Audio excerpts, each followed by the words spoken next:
Magandang gabi, magandang umaga, magandang tanghali kung saan man kayo naroroon mga ka-vlogs. Sa vlog na ito ay isang araw na nagbili tayo ng steak at western beef.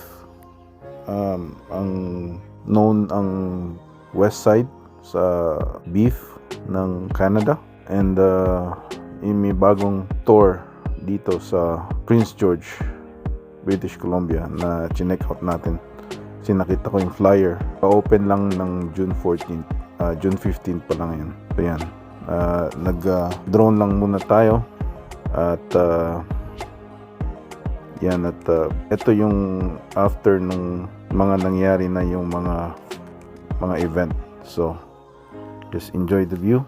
And yan.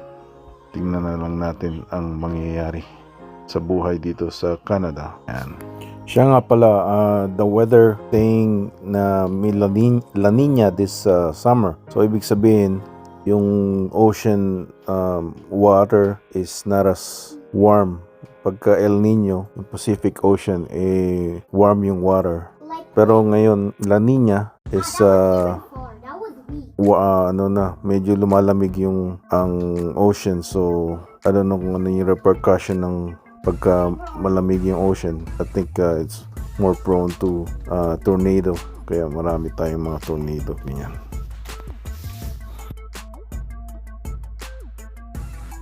Yan mga vlogs. Si Mang Berto here. Kanina maganda yung araw. Ngayon umuulan. Nasa La Nina daw tayo ngayon. Tapos na yung El Nino. So ngayong summer, madalas ang malamig na sa Pacific, I think. So matapos na yung El Nino. Experiment tayo. Naghalo ko yung konti na lang yung asukal na natira tsaka yung binili natin borax, para dito sa di makita pero maraming ants yan pagka hindi umulan. Yan, naglagay ako ng ant dyan, killer, tsaka dun sa kabila walang silbi. So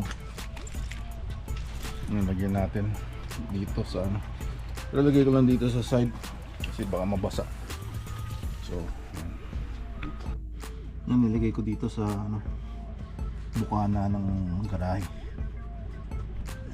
Yan mga vlogs, nga pala nasira yung media hub nung sa GoPro dito.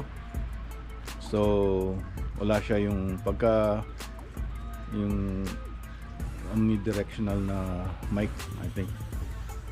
So what I did is I ordered another one. Paghila ko nung sa side para buksan, napasobra yung lakas, nasira yung plastic. Pero tinatry kong order sa AliExpress o sa Amazon ng part na yun yung para sa mag-lock dun sa side. Wala siya.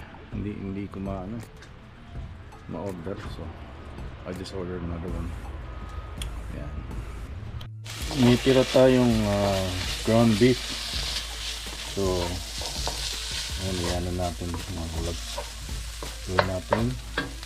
Tatira yung kanin. Gawin natin fried rice. Halo ko na lang yun. Lagyan mo ng bawang. Nahanap pala tayong bawang. Okay na. Lagyan na lahat ito. Lagyan na lang natin ng magi para malasa. Kasi masyado nagkakanin, pero once in a while yung mga kanin ng dito. Kahapon nagpansit kami. Fried rice sa Masaya.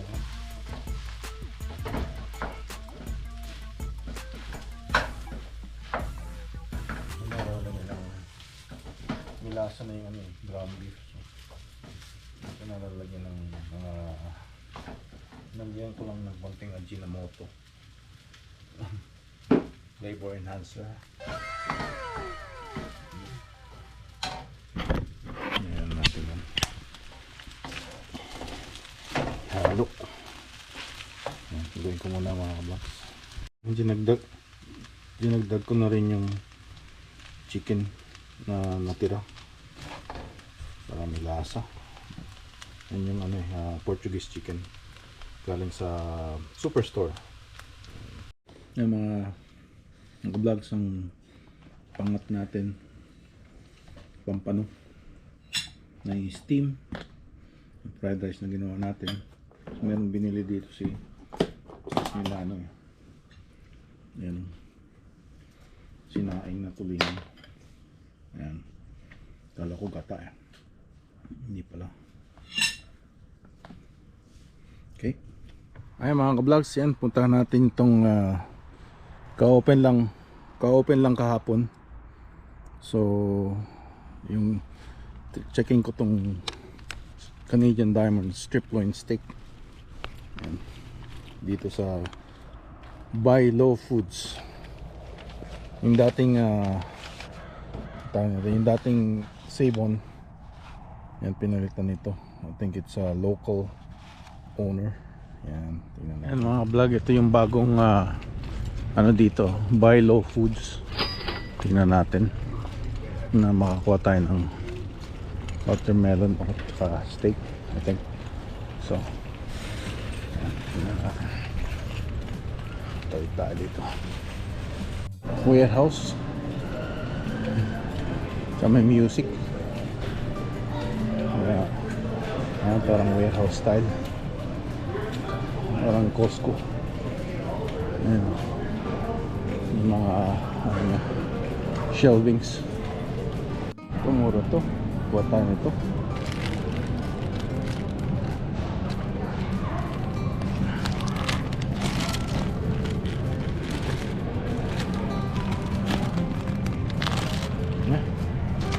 Saan ba to? Yung tatlo $15. Hindi na tayo nito. Mura siya. Tayo. Yung kuha tayo ng steak, tatlo $14. So mura na yun. Sa nasa $30 to. Sa Costco kaya Superstore.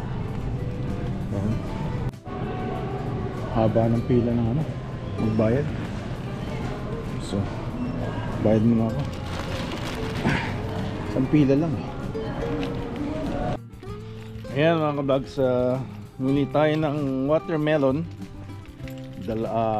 Anim na steak, $30. Kasi iting tatlo halos $15. Tapos yung cherries, yung $2.97 a pound. Yan mga ka-vlogs, salt and pepper lang kailangan natin dyan. So hindi na natin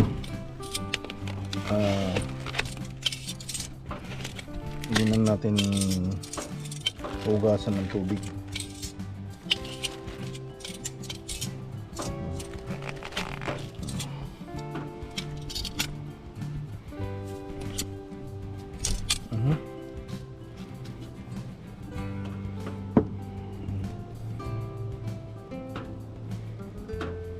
Ito yung first side.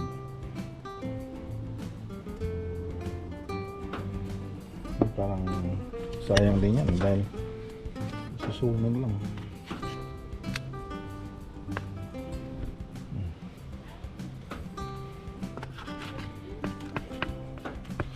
Sarap yun, parang marble.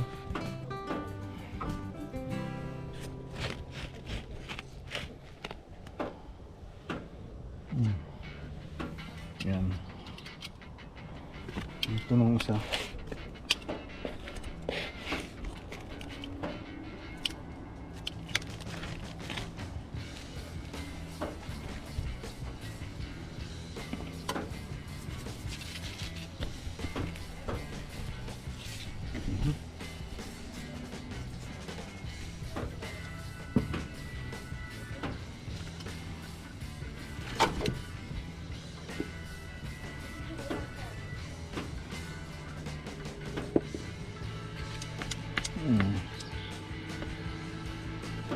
Yan.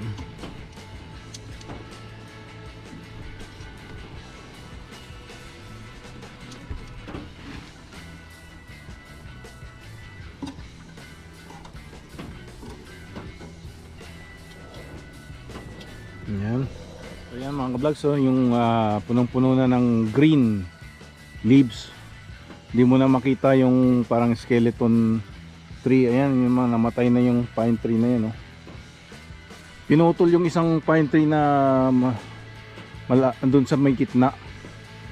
Dahil parang nung nag-windstorm parang mababali. So tinawagan ko yung city para putulin nila. Pero parang nalungkot ata yung mga katabing pine tree kaya nagsimatayan na. Oh no. Yeah. May ano tayo dyan, punching bag. Side ko. Yung sa akin. So medyo medium rare. Yan. Sa kanila gusto nila well, medium well.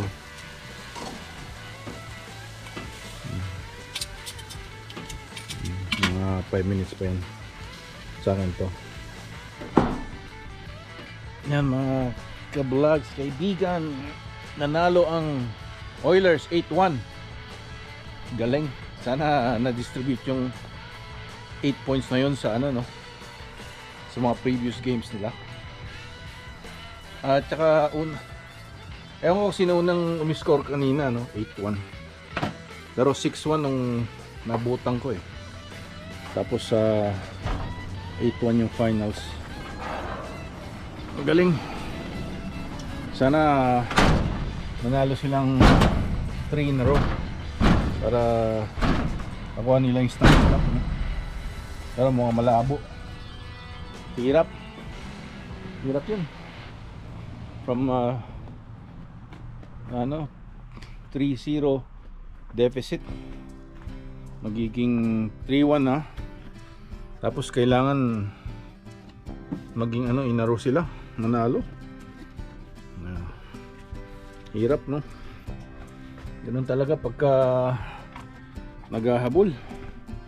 Yan. Good luck sa Edmonton Oilers, no? Kay Inags. Tsaka sa mga kay Jedi Psycho, shoutout sa iyo dyan. Yan, nag-reply siya dun sa comment ko dun sa nagpunta siya sa Banff. Yan, at nakapag-boat siya dun sa boating siya dun sa Emerald Lake. Yan, ayos, Yuho yun, Yuho National Park sa BC side na yun eh.